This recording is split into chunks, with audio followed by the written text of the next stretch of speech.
안녕하세요. 군사돋보기입니다. 어제 우크라이나군의 예비 기계화 여단들이 키우 북서쪽 러시아군의 베우르치며 나타나 우크라이나가 역공을 가게 된 지금 우크라이나 동부 하르키우 주변 이지움에서도 우크라이나군이 엄청난 전과를 올렸다는 사실이 보고되었습니다. 우크라이나 총참모부와 현지에서 올라오는 여러 SNS 소식 등에 의하면 현지 시각으로 3월 21일부터 22일까지 동부 이지움 인근의 오스킬강 일대에서 무리하게 도하작전을 시도하던 러시아 최정예 부대가 박살났다는 소식이 있는데요. 이처럼 도하작전을 시도하는 러시아군을 상대로 기습 공격을 퍼붓는 우크라이나군의 전략은 아주 효과적인 것으로 이전부터 분석되고 있으며 마치 21세기 살수 대첩을 보는 듯한 사진들이 공개되고 있습니다. 최강이라던 러시아의 최신의 T-90 전차마저 물속에 잠겨있는 모습을 보면 참 허무한데요. 어떤 내용인지 자세히 살펴보겠습니다. 전문가는 아니지만 해당 분야의 정보를 조사 정리했습니다. 본의 아니게 틀린 부분이 있을 수 있다는 점 양해해 주시면 감사하겠습니다. 하르키우가 있는 우크라이나 내 동부 전선에서는 중앙 지역으로 돌파를 시도하기 위해 러시아군의 최정예 제1근위 전차군이 동원되었습니다.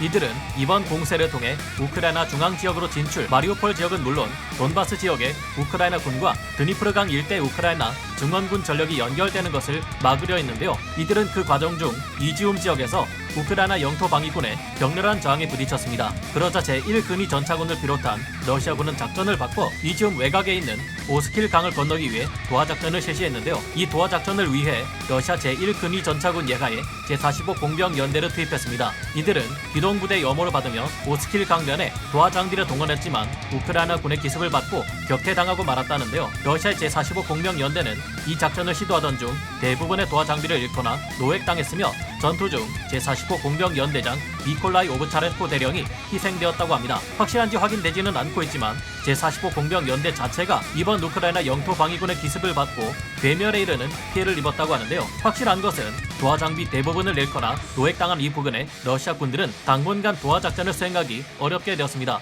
러시아는 개전 초기 우크라이나 동부의 교통요충지인 하르키우를 점령하고 이곳에서 뻗어나가는 M03 도로축선과 M18 도로축선을 따라 우크라이나 내륙으로 진격할 계획이었습니다. 그러나 하르키우에서 진격이 막힌 러시아군은 대신 하르키우 남동쪽 약 20km 지점에 있는 이지움 쪽으로 돌파를 시도해왔습니다. 그러나 이곳에서도 2주 넘게 방어선을 뚫지 못하고 우크라이나군의 치열한 저항을 뚫을 방법이 보이지 않자 이번처럼 도하작전을 시도한 것으로 보입니다. 현재 강둑을 있는 대로 모두 터뜨려 강의 폭을 넓게 하고 교량을 파괴함으로써 러시아군으로 하여금 도하작전을 할 수밖에 없도록 강요하는 우크라이나군의 작전은 많은 효과를 보고 있는데요. 이렇게 하면 강을 끼고 있는 전선에서 러시아군은 도하작전을 실시할 수밖에 없게 되고 이때를 노려 우크라이나군이 러시아군을 기습해 괴멸에 가까운 피해를 줄 수 있는 것입니다. 뿐만 아니라 강변 일대 주변을 늪지처럼 진창으로 만들어버려 수십 톤의 무게를 가진 전차와 장갑 차량들이 도로가 아닌 곳에서 넓게 퍼져 진격할 수 없도록 하는 효과도 있는데요. 주요 도로를 통해 기동하는 러시아군 부대는 곳곳에 내복하고 있는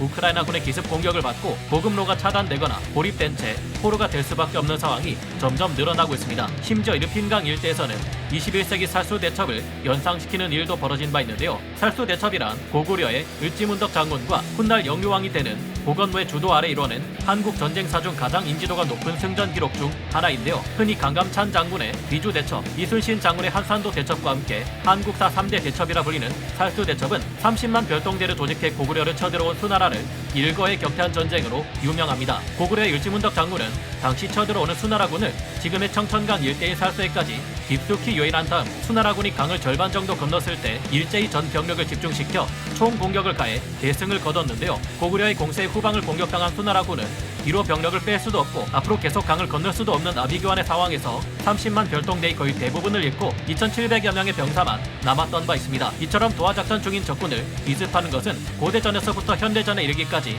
가장 효과적인 공격 전술인데 현재도 이르핀강 아래에 수장되어 있는 러시아군의 최신의 T-90 계열 전차를 비롯한 각종 전차들을 보면 당시 러시아군의 상황이 얼마나 처절했는지 짐작하게 합니다. 지금도 우크라이나 일부 지역에서 러시아군의 맹공은 계속 이루어지고 있지만 많은 곳에서 러시아 병력들의 힘이 다 떨어져 간다는 정황이 끊임없이 포착되고 있는데요. 현재 러시아의 공세도 사실상 이번 주가 지나면 거의 끝날 것으로 보이며 만약 북한이나 일본의 자위대가 러시아를 향해 침공을 감행할 시 핵무기를 쓰지 않을 경우 이를 막아내기도 어려운 상황에 처해 있는 것으로 분석되고 있습니다. 이에 대해서는 다음 시간에 말씀드리기로 하고 오늘 군사 돋보기 여기서 마치겠습니다. 감사합니다. 영상을 재밌게 보셨다면 구독, 좋아요, 알림 설정 부탁드리겠습니다.